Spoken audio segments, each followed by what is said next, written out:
Here we go. Welcome back to Super Sentai Review, episode number 448.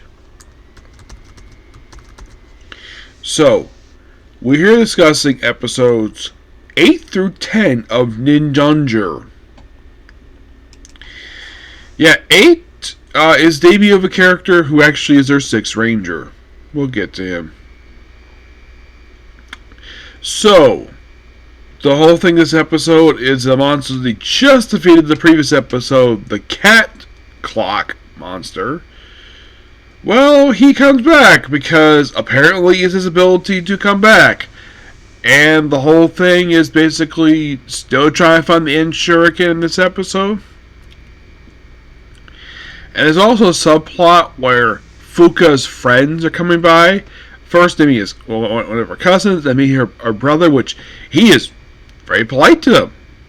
He's not rude to them at all. Just thank you for looking after her and of course they come inside and they just see a guy come out of the wall when supposedly a yokai attacks. Fuka does not mention that's actually her father. Nope, doesn't mention it at all. Now, of course they're apparently playing hide and go seek. Yama, the Blue Ranger, is actually hiding in the middle of the table they actually were in. Well, the Pink Ranger, the other one, she was actually hiding under a blanket on the floor. But because apparently of the yokai attack, they proceed to go out. And then they have to come back. Then they come back, and of course they bring the cat with they really bring the clock with them, which activates the girls taken hostage. So Fuka and Taka are taken back in time to the year 2005, which for some reason that somehow they ended up in the past, about 10 years prior to the events of the series. Obviously set during the time of Magic Ranger.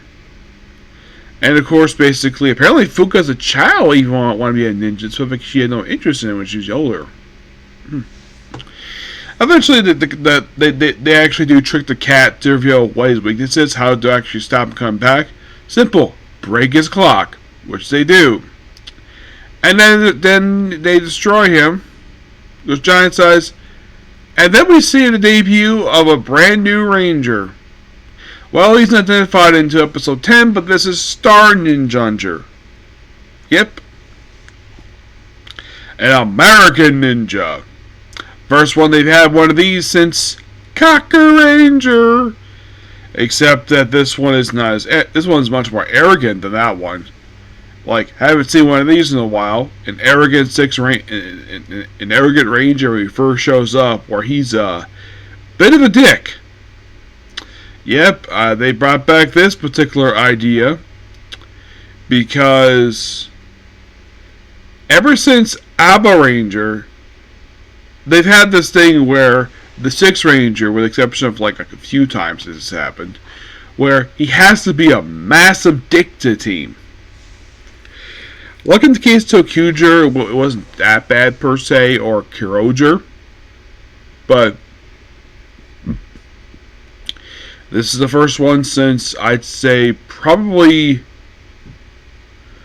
I'm thinking like Ghost Sager, that the 6th Ranger is a dick. Yeah. So, by the way, in episode 9 we debut his Zord, a Bull Zord, making him the first Ranger to actually have one of those since, well, the Sentai equivalent to the Magna Fender. Yep, that was the last one. This one's different. It's not like a bull where he runs normally. This is like a bull on like an ATV, but it's still like a bull Zord.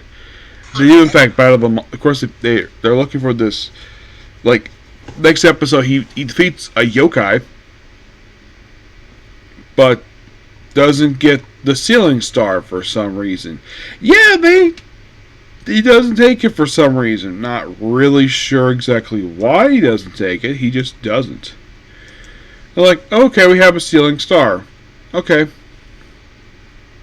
Also, apparently, he's using the techniques Yeah, they feel next episode he actually is using the technique stuff of the last ninja. With the exception of, like, how should I put this? With the exception of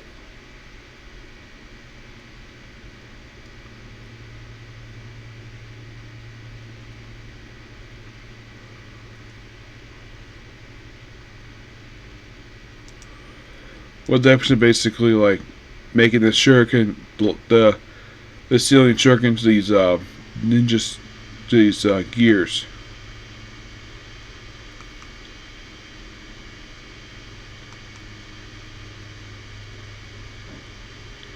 Yeah. And what's the monster in episode number 9?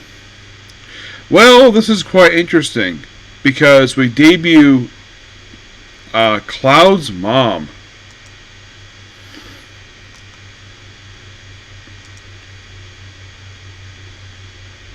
Who also happens to be tied to it. That's basically Taka's father, his sister. And this is sadly, her sole appearance. I'm like, it's the mother of one of the Rangers, and yet she only appears in one episode.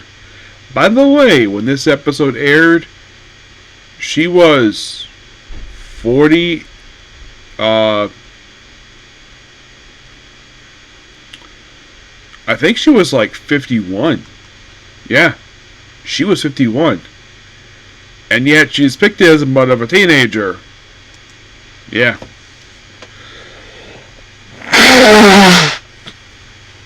It was like, yeah, look for the end shuriken, and it turns out that, that she had it on her, except that the whole thing in this episode is that there's something different, where Kid was like, hey, you use this on your next monster, and transforms with a carpenter monster, who uses magic, who transforms the girls into mice. Those actually later on is actually a double. Turning one of the guys into a rock, and turning the Taka into a figure, action figure. Yep.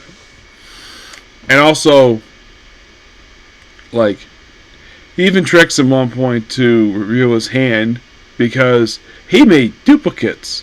That was a technique they learned from Hurricane Red. Now, Hurricane Red was actually Ninja. It was from Ninja Red. That's where they learned it from. Yeah, and Cloud. That's his nickname. He actually is very good at using the technique. Probably the best one to use it. And the mother apparently thinks that the whole ninja thing was boring. And apparently, after seeing it in person, she's like, "Oh, this is so cool." Now, as for why this person is never like I get the fact that, well, she's a daughter of the last ninja, but I'm kind of like, well, why don't anybody talk about her?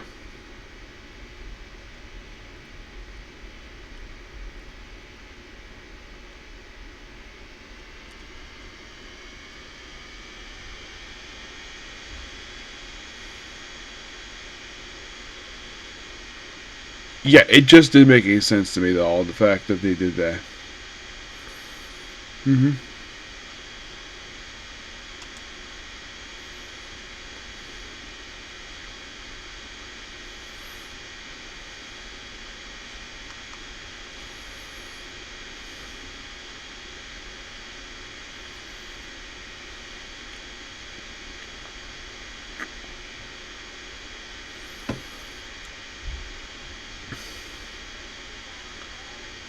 So, this is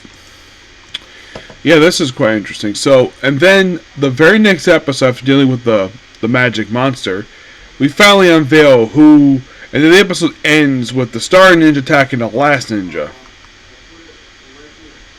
I'm like, huh, that's interesting. Yep. And we unveil who the man is 2 episodes after his debut appearance. His real name is Kenja Takajawa, and I'm kind of like basically when they showed this off, like they think this is a weird thing. The Japanese media loves depicting the U.S., well, probably the western part of the country, as still be like the old Wild West, despite the fact it's not been like that since the 1800s. It's like they think it's like cowboys. I mean, not everybody in the U.S. is a cowboy. It's like, okay.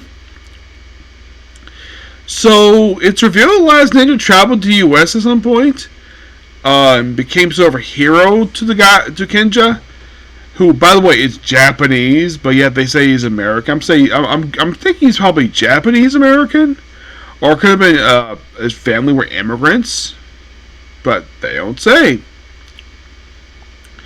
It just say he followed in Japan to help his own equipment and became a yokai hunter. And eventually, of course, basically, like, he just really wanted to be the last ninja student. He says, "Oh, you have no nin." I'm like, given the fact when we see this episode, the fact he's using the last ninja techniques really well,